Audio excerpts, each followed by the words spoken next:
Hello, welcome back. Today we are going to work on a DA Integra that got dropped off a while ago, and we are getting to fix this thing up a little bit, and I'm going to take you along for the ride. Well, this car got dropped off to me, and the guy kind of just wants me to go through it, make sure everything is good to go so he can have a fun street car. He put this car together over the last like 10 years, and it's really just been sitting for a very long time. You can tell this car was built a while ago by some of the parts that are on it. There's a lot of like really retro stuff on here, and I really, it brings me back. Let me just say, this is one of the things that brings me back. This is a Motorola 2.5 bar map sensor. And he has the map sensor plug wired for both. So he has the factory sensor right here, and then he has it teed in to plug the Motorola in. And that's just stuff that we used to do, you know, like 10 years ago, back when Xenocron was about the only place you could get a reliable map sensor from, and the 2.5 bar was a good option. Unfortunately, the 2.5 bar is a little fragile, and I have noticed when you wire the 2.5 bar map sensor in, if you have any of the wires mixed up at all and you turn the key on, the map sensor will be garbage immediately. So I know on some other map sensors they're a little bit more forgiving, but he said that he doesn't know if that sensor even works anymore because he had some issues with it trying to get it to run with that sensor. So we're just running on the factory map sensor for now, and we may upgrade to like a new updated sensor, like something from huntertune.com. The Speed Factory 4 bar has been extremely reliable for all of us. I've never had a bad one so far, and I've sold quite a few of them. So they're definitely the ticket. They are the way to go. I've had issues with pretty much every other map sensor. The Honda 4 bars I've had issues with. The GM3 bars I've had issues with.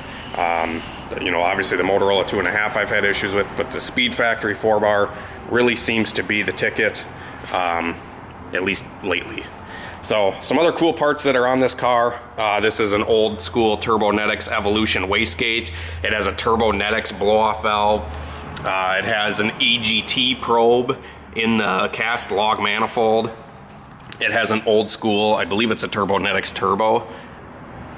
It has a Treadstone intercooler. Don't forget the K-tuned traction bar. Oh yeah, this car has a K-tuned traction bar. That's probably a more recent part that's on it. It came in, obviously these DAs, this is an OBD0 Integra, and they have factory resistor box and low impedance injectors. So with this car being fairly original still, a lot of the harness isn't really butchered up or anything like that, I said, man, we should put some low impedance injectors in this thing and kind of keep it period correct. Like if somebody were to build this back in the day, like, you know, Fast and Furious days, they would probably use low impedance injectors like DSM injectors or whatever. So we tried to find a set of DSM like 1200s or something low impedance, and you know, a lot of good options are like there's some like RCs are sometimes low impedance, and yeah, so he was going to order like just RC 1200s, and they're out of stock like everywhere. Obviously with COVID going on, everywhere is just like extremely backed up and busy right now. So we ended up going with these TRE, the Racer's Edge performance injectors, and we're going to try them out and see how they are.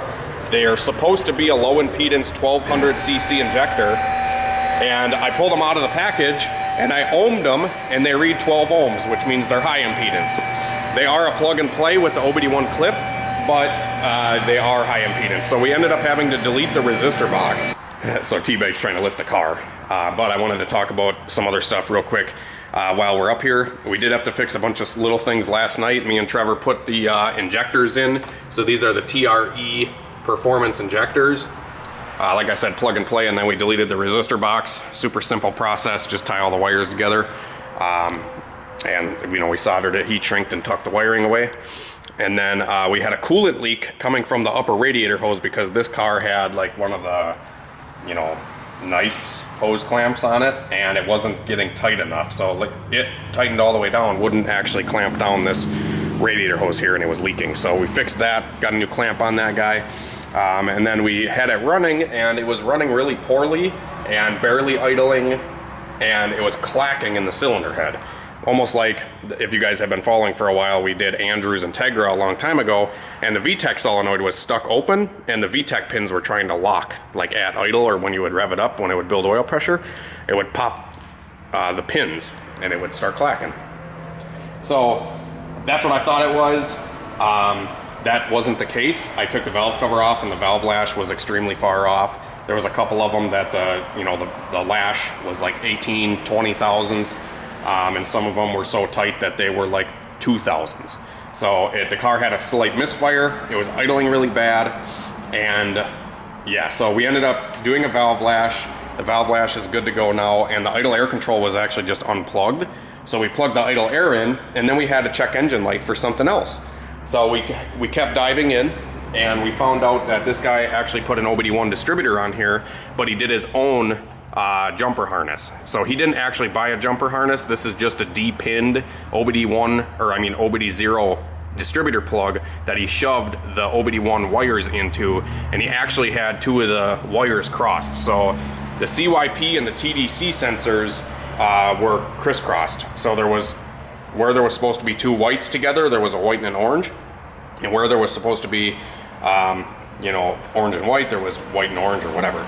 So we ended up just OBD1 to OBD0 distributor conversions are actually really easy. They're pretty much plug and play, like color coded. Besides, some of them have like a white igniter wire, and some of them have like the green and black or orange, I don't know. Something like that. I always just Google this kind of stuff, but I didn't even need to Google this. I just saw that the wires were crisscrossed, and we ended up just fixing those wires, and now we have no check engine light. Everything seems to be working good. The car's running good, but we do have an oil leak. So there is some junk on the floor right now, but you can see the oil that has been coming out of the car, and there is an oil leak that we are going to fix right now. So we're going to get this thing jacked up, show you kind of where the oil is coming from, and hopefully get it all fixed up, and then we will proceed to drain the old gas out of this thing, because it does have some pretty varnished fuel in it. It smells that way. And then we're going to be putting fresh E85 in it and strapping it on the dyno and tuning it up. So Trevor's out here helping me today. What are you looking at? There's no headlight harness. Oh, there's no headlight harness? No, and I don't think this is it. Or it's just a different bulb. It's got the wrong bulb in it. Probably. Yeah, because DAs have 2 separate high and lows. Same with EF. So maybe it's just got the wrong bulb. But this is a B17 GSR engine, and it is built up. It's got some rods and pistons in it, bone stock cylinder head, but should take some power, and hopefully we're going to make some good, reliable, streetable power with this car.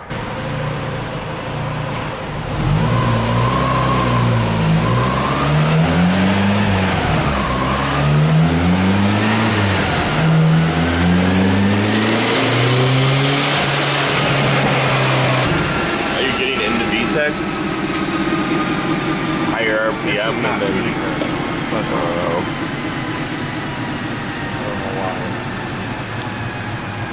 as Hunter's saying, this thing's made a bigger headache than intended to be. Right. I don't know if I got you. I got you. Hunter's running on like 3 hours of sleep. He's cranky.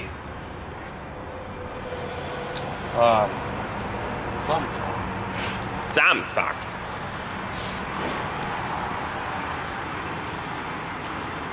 I was just not leading out or what?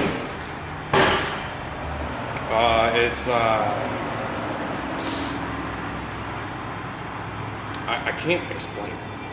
It's just kind of weird.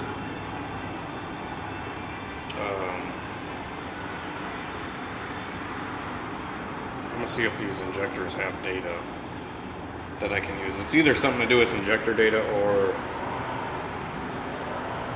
something's fucked up. I don't know what.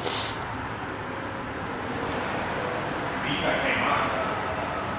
hear it? Yeah, but that's why it started clacking afterwards. Did it? Yeah. What an angle. I know. because you don't film. Yeah, I'm good on Are ya? Other than that, we got it most. No. Nope.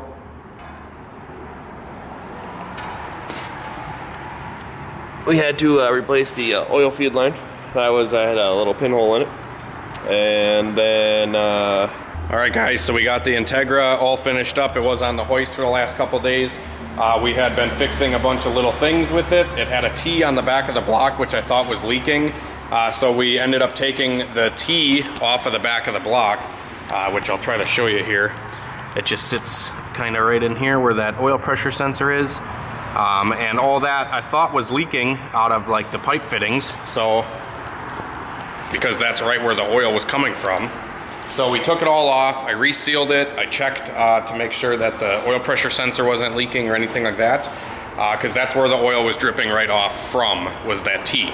So we took the T off, like I said, resealed it, put it all back together, which took way longer than it needed to, because this setup is just really tight with the T right there, having the oil cooler for this GSR engine, and that really bulky oil pressure sensor deal there.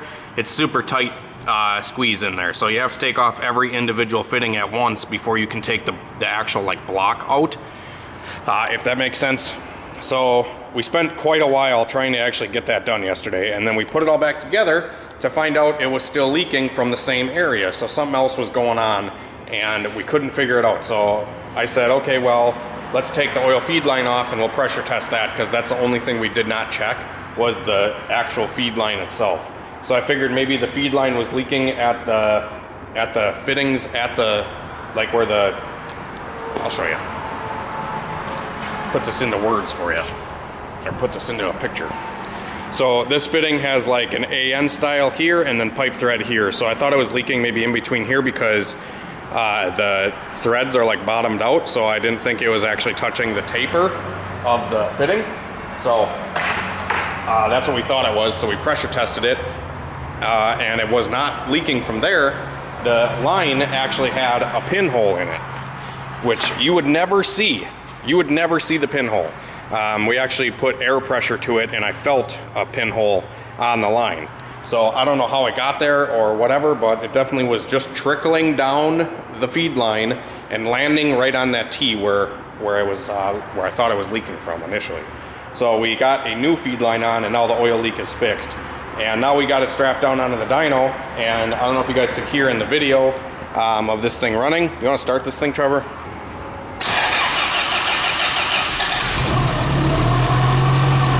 So the engine runs smooth most of the time, and sometimes it gets like a clack in the cylinder head. So like I said, we did the valve lash on it, and the valve lash was way off, so we did fix that.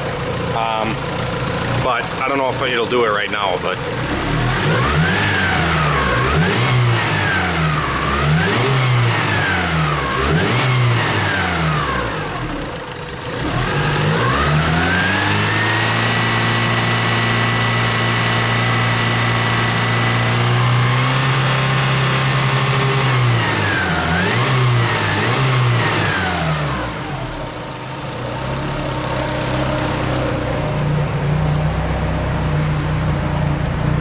so of course it's not doing it right now when I'm trying to show you guys, but what I'm thinking is going on, because this car has barely any oil pressure at all.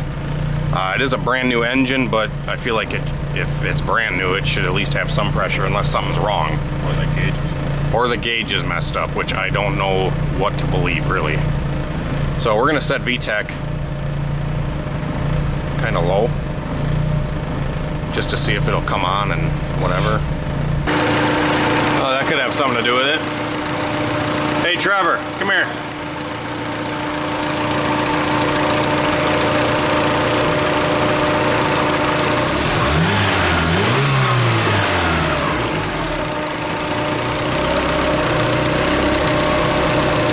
Oh, what the fuck? The distributor's loose. Oh, 13. 12 mil. Cooling fan works. That's a plus.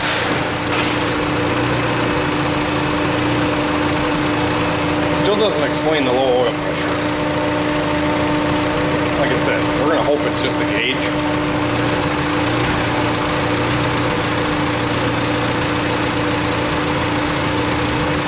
That might have been what was clacking. You know what I mean? Another possibility Trevor brought up is because this car's been sitting for a really long time. It may have just really bad gas in it because it smells varnished. So maybe it's just partially detonating because the fuel is so bad. This bottom fucking bolt's half out. It's half out, it's not even tight. Yeah.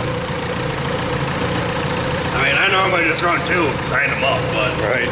we only got one in here. Don't touch that radiator, that's probably pretty hot. Yeah, pretty near. Not as hot as you.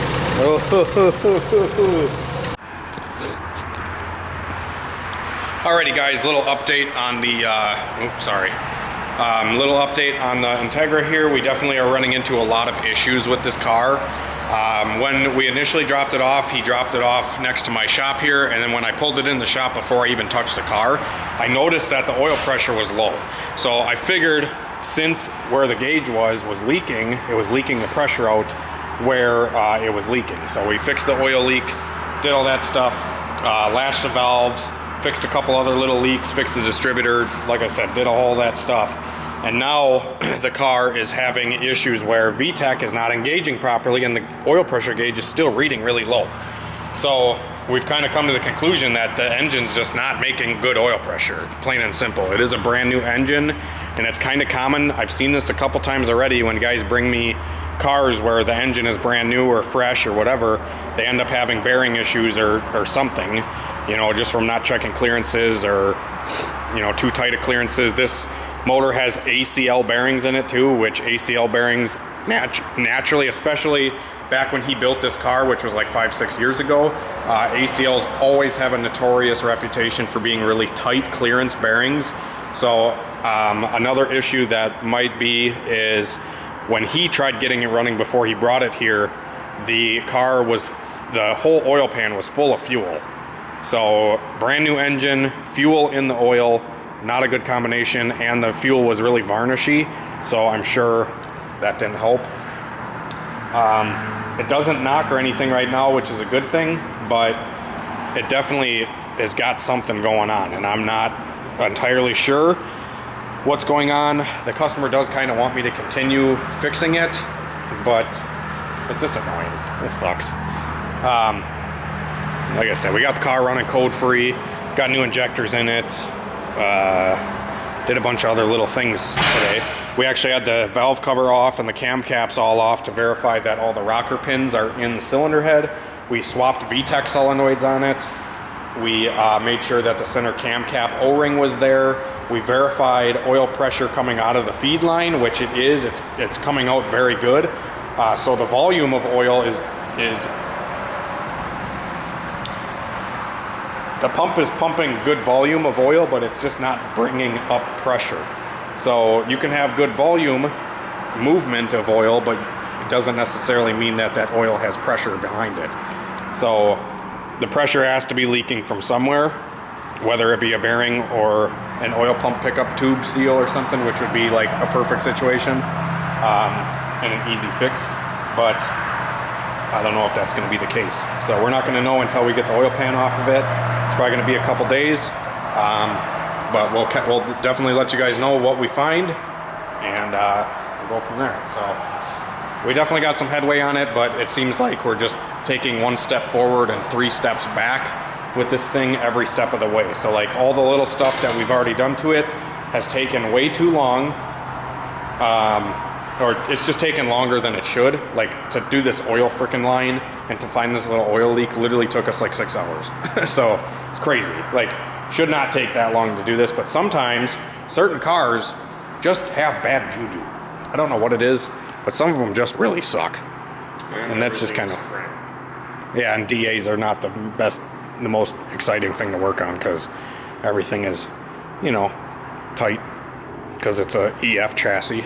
DA chassis, whatever. The engine bay is small. So that's gonna be it. Thanks for watching.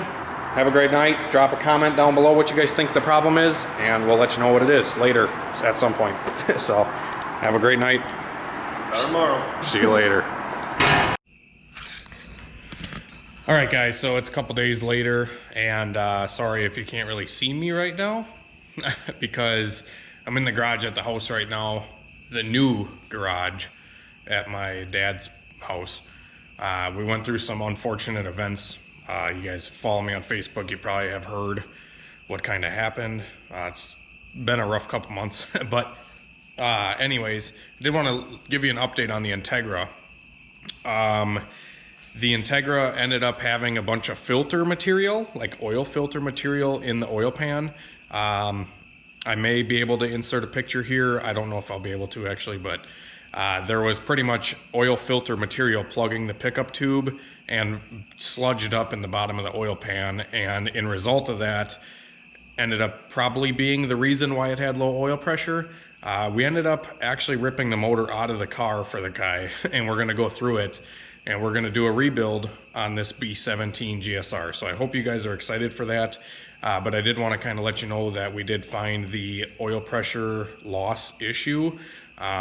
Combination of a couple things, obviously, probably a little wiped out bearing in the bottom end, and the fact that there was some filter material in the bottom end, because the guy had told me when he initially built the car, he actually used an oil filter relocation kit, and I think he might have hooked the lines up backwards or something, where it actually sucked the filter into the motor.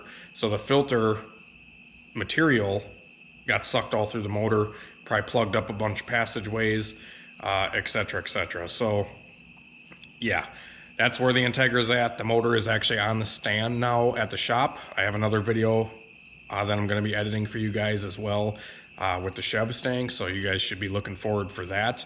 But if you did make it this far to the end of the video, I might give you a little bit of information of what's been going on and why I've kind of been slacking on videos. And obviously we're in the process of building a new, sorry, it's super dark because there's no lights in here yet. This is our new garage this is the OG Hunter Tune garage. We had some unfortunate events happen, obviously, and we lost a lot of stuff. But yeah, I'll probably give you guys an update soon. I want to do a kind of a video of, you know, what happened and why we have a new garage. Kind of crazy. It's kind of sad. Kind of just 2020 being 2020, right? This year just kind of sucks. Anyways, hopefully we can rebuild from here, and yeah, I'll let you guys know soon, hopefully. But have a great night and a better tomorrow. We'll see you later.